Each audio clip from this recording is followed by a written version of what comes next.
So hello guys, welcome back to the channel. आज के video पे हम देखेंगे कि हमने यहाँ पे अपनी वेबसाइट बना ली थी, कार्ड्स वगैरह का भी वर्किंग कर लिया था। मैं एक बार इसे रिफ्रेश कर लेती हूँ।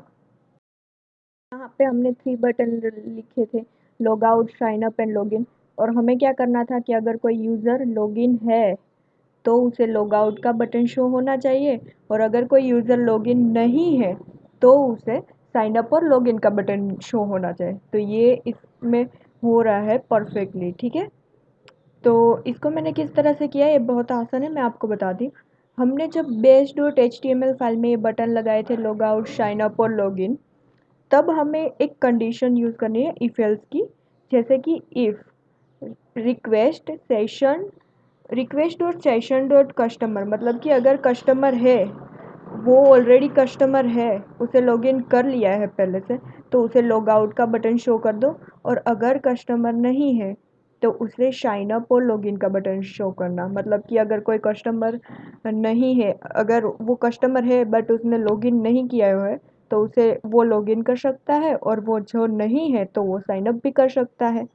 तो इसके लिए यहाँ पे ये वाली कंडीशन का यूज़ किया है। सिर्फ हमको यहाँ पे इतना ही चेंजेस करना था, इसकी मदद से हमारी जो नेव बार में लिंक थी वो हाइड एंड शो होगी। जैसे कि अभी आप देख सकते हैं, प्रोडक्ट कार्ट में ऐड है, एक कस्टमर है, उसको मैंने लॉगिन करवा रखा है, तो यहाँ पे सिर्फ लॉग आउट बटन शो हो रहा है। मतलब कि हमारी कंडीशन जो है वो अच्छे से वर्क कर रहे हैं यहाँ पे इफ एल्स की।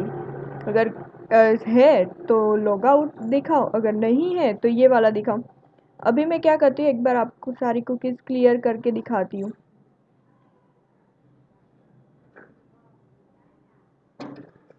और अब हम फिर से इसको रिफ्रेश करेंगे, तो देखिए अभी कस्टमर कोई नहीं है, सारी कुकीज़ क्लियर कर दिए हमने, सारा कुछ क्लियर कर दिया। तो यहाँ पे साइन अप और लॉगिन शो हो रहा है। अब मैं लॉगिन करती हूँ, यहाँ पे मैं लॉगिन कर लेती हूँ, और यहाँ पे आप देखोगे कि अब हमें लॉग आउट का बटन शो होगा। देखिए हमने यहाँ पे लॉगिन कर लिया है, सक्सेसफुली वर्क कर रहा है, और यहाँ पे लॉग आउट का बटन भी शो हो रहा है। बट अभी हम लॉग आउट पे क्लिक करेंगे तो कुछ परफॉर्म नहीं होगा। उसके लिए हमें क्या करना है वो मैं आपको बताती हूँ। उसके लिए हमें एक लॉग आउट बनाना पड़ेगा। जैसे कि हम पहले तो व्यूज़ वाली फाइल में चले जाएंगे। यहाँ पे जैसे हमने इंडेक्स बनाया था, शाइन अप बनाया था, फिर हमने लॉगिन बनाया था, उसी तरह अब हम बनाएंगे, एक फंक्शन बनाएंगे बेसिकली, जो कि होगा हमारा डेफ लॉग आउट। ठीक है, हम एक फंक्शन बना देते हैं डेफ लॉग आउट, और उसके अंदर पास होगा पैरामीटर रिक्वेस्ट।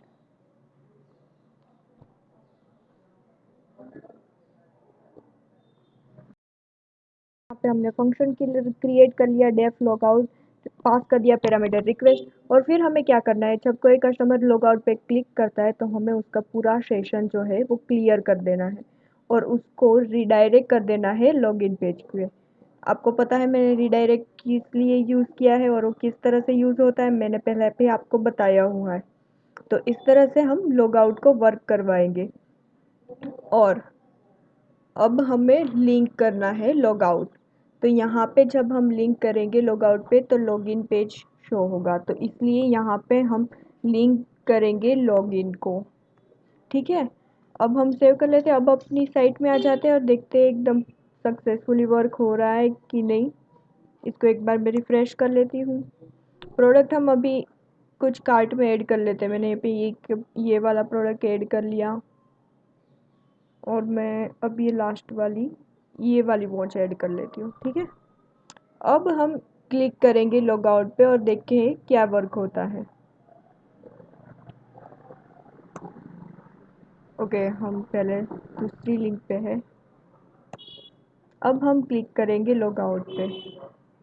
वर्क नहीं कर रहा है, एक बार देख लेते हैं कि ये सेव हुआ है या नहीं।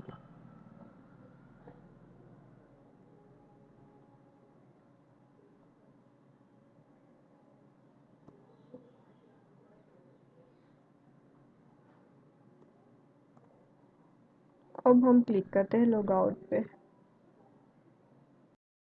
क्यों वर्क नहीं कर रहा है, एक बार। ओके, सो यहाँ पे हमने href की जगह पे यहाँ पे लगा दिए है लिंक, तो हम इसको एक बार Ctrl Z कर लेते हैं और यहाँ पे href की जगह पे लिंक लगा देते हैं /login की। अब ये सक्सेसफुली वर्क करेगा।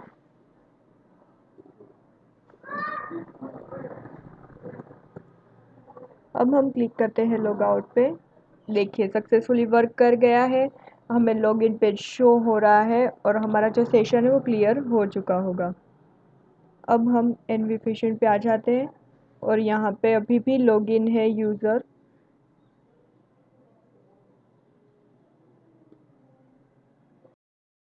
ये रिडायरेक्ट हो गया लॉगिन पेज पे, बट लॉगआउट क्यों नहीं हुआ? तो उसके लिए हमने यहाँ पे सिर्फ एक फंक्शन तो बना दिया हमने व्यूज़ में, बट इसको हमने कॉल नहीं किया, हमने अब इसको पाथ में डिफाइन नहीं किया, कोई लॉग आउट में डिफाइन नहीं किया, तो उसको हमें करना पड़ेगा। तो चलिए वो कर लेते हैं।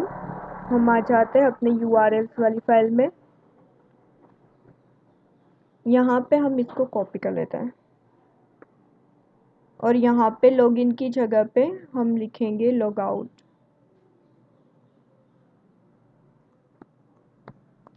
और यहाँ पे हमें एक फंक्शन भी डिफाइन करना पड़ेगा और यहाँ पे हम चेंज कर लेंगे।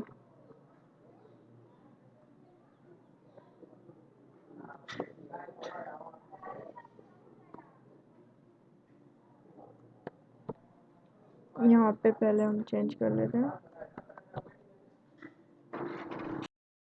यहाँ पे हम एक डिफाइन कर लेते हैं लॉग आउट का फंक्शन। अब हमारा हो गया है सेव सक्सेसफुली। अब हमें एक और चेंजेस करना है। बेस वाली फाइल में हमने यहाँ पे लॉगिन लगा दिया, उसकी जगह पे हम लगाएंगे लॉग आउट। और अब ये है सक्सेसफुली वर्क करना चाहिए।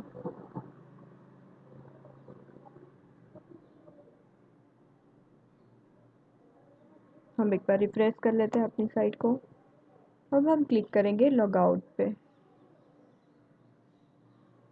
ओके, तो यहाँ पे एक एरर शो हो रही है। क्या है एरर? वैल्यू एरर है लॉग आउट में। इसे कैसे सोल्व करते हैं वो भी हमें बताती हूँ। जो एरर है वो रिटर्न की है, मतलब कि हमने कोडिंग में कुछ गड़बड़ की है। चलिए फिर से चलते हैं अपनी व्यूज़ वाली।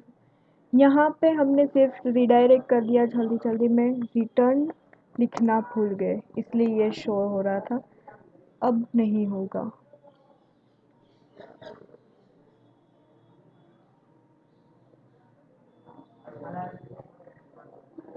साइट रिलोड हो रही है अभी।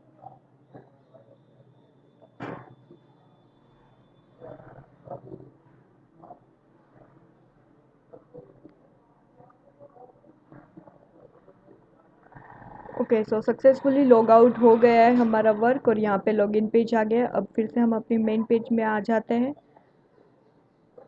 और देख लेते हैं। हाँ, लॉग आउट हो गया है। अब वो यूज़र सक्सेसफुली, अब फिर से उसको लॉगिन और साइन अप वाले पेज शो हो गए। तो ये था हमारा लॉगिन लॉग आउट का। नेव बार लिंक को हाइड एंड शो कैसे कर सकते हैं और लॉग आउट किस तरह से वर्क करता है। Thank you for watching this video. Like the video, share the video, subscribe my channel and press the bell icon.